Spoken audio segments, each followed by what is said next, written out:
I think it's pretty safe to say that the last couple of years have showed us that Soviet military equipment absolutely sucks. But even in the Russian Hall of Fame for terribly designed equipment, some stuff is worse than others. But there can be only one who takes the cake. Figuratively speaking at least. We all know the Soviets were too busy starving to eat cake. Anyway, this video is about the worst plane ever designed.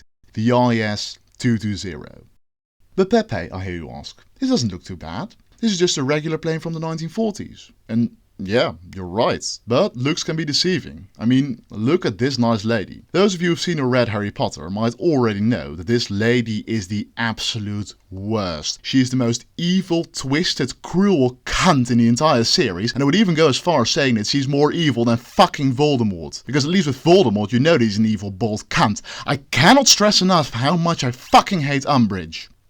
Oh wait, I was supposed to be doing a video about a plane. Our story starts in the late 1930s, during the weapons and tactics testing ground that was the Spanish Civil War. On the one side you had the nationalists, who were supported by the country whose leader only had one ball, and by the country whose leader had to hold up his belt so his pants wouldn't fall down.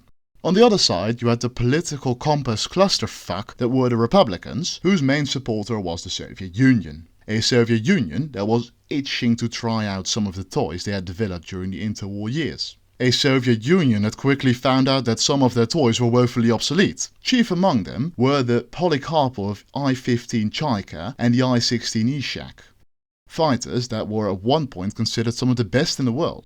Problem was, that was when they were designed, in the 1920s. By the time these planes had reached mainstream service, it was already halfway through the 1930s, and by that point, the rest of the world was already flying way superior aircraft.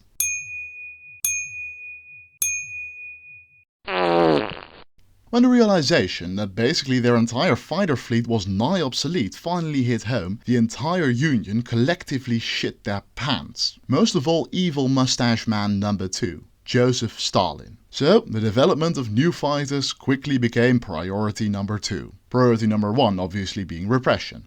After all, still the Soviet Union. While the Soviet Union was obviously a workers' paradise where things such as capitalism and the free market were no longer necessary, that didn't mean that there wasn't any competition. There were multiple aircraft factories competing to design the Union's next fighter plane. You had Polikarpov, the guy who designed the previous fighters, Mikoyan and Gurevich, whose factory would produce the MiG series of fighters during the Cold War, and Lavochkin, who had a really short Wikipedia page. The idea was that these guys would all propose designs for new fighters. Had it not been for the Soviet Union being a corrupt failed state where nepotism and sucking the dick of the great leader was the way of moving up the political stripper pole rather than actual competence. You see, the People's Commissar of the defense industry, Mikhail Kaganovich, had a son-in-law called Alexander Silvansky, who just so happened to have recently graduated from the Moscow Aviation Institute. Who needs competent designers with years of experience when you have a nepo baby who married into a noble family? I mean family instrumental to the functioning of the Communist Party. Whew, that almost sounded czarist. But yeah, we're talking about a guy whose main talent is filleting the higher-ups in the Communist Party, aka networking. But how bad can it really be? After all, the guy did graduate from the Moscow Aviation Institute. And yeah, Silvansky did graduate. Small problem? Wrong field. He was an industry graduate, which meant that he could probably run an aircraft factory, but when it came to aircraft design, he was about as competent as I am talking to women. With the backing of his friend in high places, Silvansky went to work. But nobody can design a plane all by themselves. So what he needed was a design team. Small issue, how do you get one? You can't just walk up to any of the before mentioned design bureaus like Polikarpov and demand some of their employees. So what do you do then? Well, luckily Stalin's autistic drive for centralization had also affected the Soviet aircraft industry, meaning that multiple aircraft design bureaus were by that point defunct and their designers were either gulagged or given menial jobs. So Silvansky just hired those guys. However, these aircraft design bureaus were often defunct for a reason, the reason being incompetence. But Silvansky had one thing going for him, the backing of the Politburo and the near limitless amount of resources that entailed. So with enough crayons to eat, he and his lead designer Ivan Lemichev went to work. And this was the result, the IS-220, with IS standing for Joseph Stalin. I told you this guy was good at filleting the higher-ups in the party. Sure, looks like a normal plane, but as I said earlier, looks can be deceiving. And there's nothing about this plane that doesn't suck.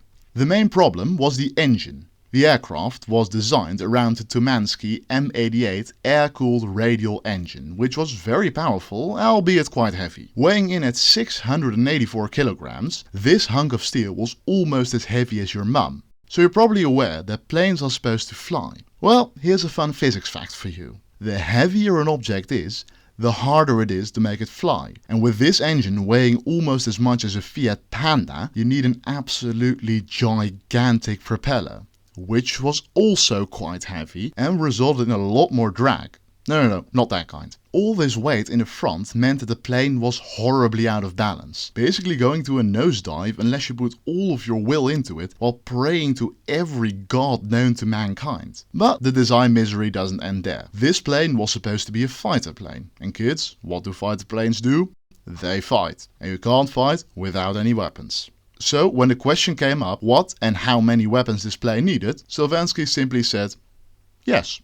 Sporting 6 machine guns and a fuck ton of ammo, this plane was designed to turn anything in its general vicinity into a fine red mist.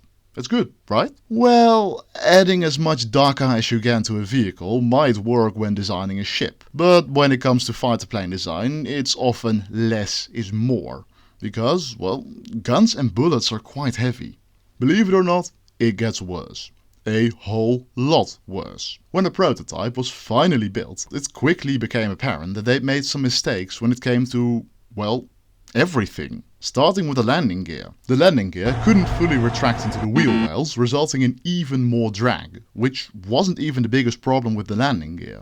No, the biggest problem was that the landing gear's legs weren't long enough, resulting in that huge ass propeller touching the ground, which, fun fact, makes taking off quite a pickle. So what was Sylvanski's solution? Circumcising the propeller, of course. He picked up a hacksaw and cut off about 4 inches from the propeller.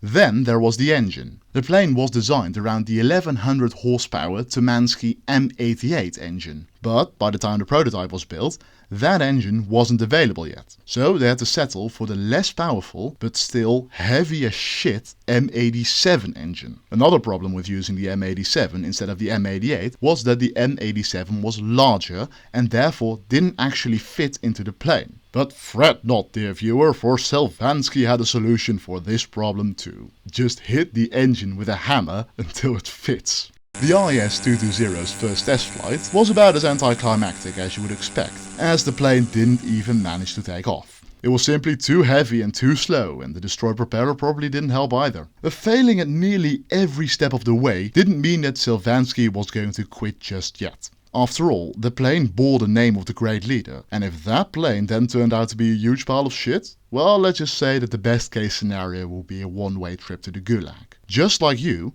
the plane needed to lose weight. So they took out all of the guns and ammo, making this fighter plane useless for anyone but UN peacekeepers. But it did the trick. Without the guns and ammo, this flying abortion was finally airworthy. Not for long though.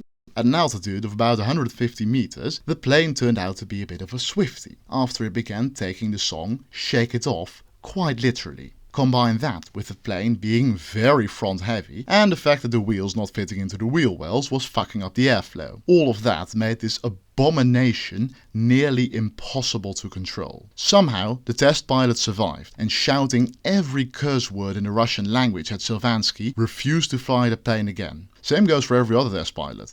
When Sylvanski reminded them of his position and how the NKVD, which was the precursor to the KGB, dealt with so-called cowards, the pilots would rather take their chances with the NKVD. Let me emphasize, the I-220 was so dangerous the pilots preferred going to the Gulag over flying in that plane ever again. Describing it as follows, and this is an actual quote: "The I-220 is a bad heap of shit." Unsurprisingly, the project was ultimately cancelled and the prototype was taken to the Moscow Aviation Institute and placed in its central hall as an example on how not to design a plane. But what happened to Sylvanski? Basically nothing. He only got a slap on the wrist and was told to never go near a plane again. Contrary to popular belief, he was actually convicted. Not for the millions of rubles he wasted, but for using the company car for personal use and crashing it while shit-faced. Honestly, how that man wasn't gulagged, or worse, is beyond me. Long live nepotism, I guess. On the other hand, the plane's lead designer, Ivan Lemichev, wasn't as lucky. He'd fled to the United States, but disappeared under mysterious circumstances in 1941. Could have been Trotsky'd, but since there's no evidence, it's anyone's guess. Boy, this was supposed to be a 3 to 5 minute video.